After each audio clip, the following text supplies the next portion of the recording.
क्या आप जानते हैं कि ऊँट अद्भुत जीव है जो रेगिस्तान में आसानी से जीवित रह सकते हैं। वे कई दिनों तक, यहाँ तक कि 1 महीने तक भी बिना पानी के रह सकते हैं। उनका कुआड़ उनकी इस क्षमता का रहस्य है।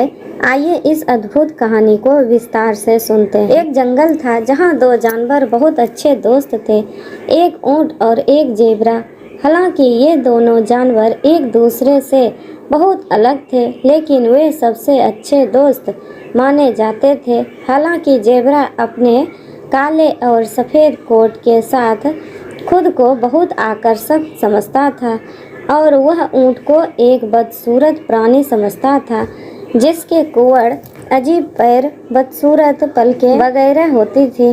एक दिन ऊँट ने जेबरा से कहा कि वह उसके साथ कीचड़ में खेलने आए, जिस पर जेबरा ने मना कर दिया। उसने कहा कि उसका सुंदर काला और सफ़ेद कोट गंदा हो जाएगा।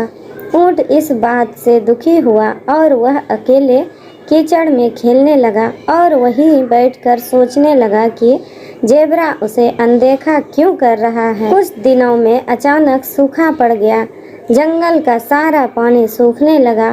कछुओं ने झीलों में पानी की कमी के बारे में भी शिकायत की, जहां से सभी जानवर रोज पीते थे।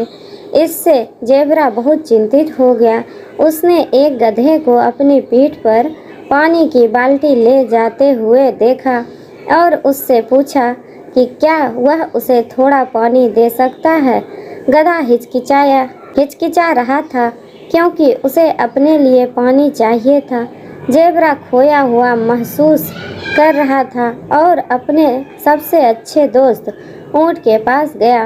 ऊँट ने कहा कि वह उसे नखलिस्तान में ले जा सकता है, क्योंकि ऊँटों की सूंघने की शक्ति बहुत तेज होती है, जिसका उपयोग से नखलिस्तानों को सूंघने के लिए कर सकते हैं। जेबरा को ऐसी मुश्किल परिस्थिति में ऊँट की शांति देखकर आश्चर्य हुआ। तभी ऊँट ने बताया कि ऊँट की पीठ पर जो बदसूरत चीज़ जेबरा को पसंद नहीं थी, वह उसका कुआड़ था, जो पानी का भंडार था।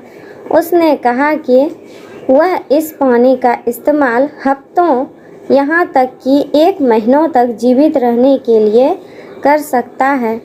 उसने उन खुरों का भी जिक्र किया जिसकी मदद से वह रेगिस्तान में गर्म रेत पर चल सकता है। जेबरा इस बात से परेशान था कि उसके पास ऐसे खुर नहीं थे जो उसे चिलचिलाती गर्मी में चलने में आराम देते। ऊँट की त्वचा मोटी थी और उसे रेत के तूफानों और गर्मी से बचाती थी, और उसकी पलकें भी ऐसे तूफानों के दौरान उसकी आँखों की रक्षा करने में उसकी मदद करती थी। ऊँट ने अपने दोस्त की मदद करने में संकोच नहीं किया और रेत के तूफानों के दौरान जेबरा को अपने नीचे ढक कर रखा।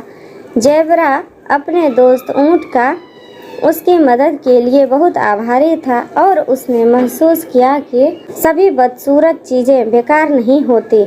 सूखा खत्म होने के बाद वे फिर से खुशी खुशी साथ खेलने लगे। निष्कर्ष: ऊँट कुछ लोगों को भले ही बदसूरत लगे, लेकिन उसकी शारीरिक विशेषताएं ही उसे रेगिस्तान की कठोरता और आने वाली अन्य बाधाओं से बचाती है। इसलिए यह याद रखना चाहिए कि ज़रूरत के समय सभी सुंदर चीज़ें काम नहीं आती और सभी बदसूरत चीज़ों को नीची नज़र से नहीं देखा जाना चाहिए। हो सकता है कि वे काम आ जाए। थैंक यू दोस्तों, धन्यवाद।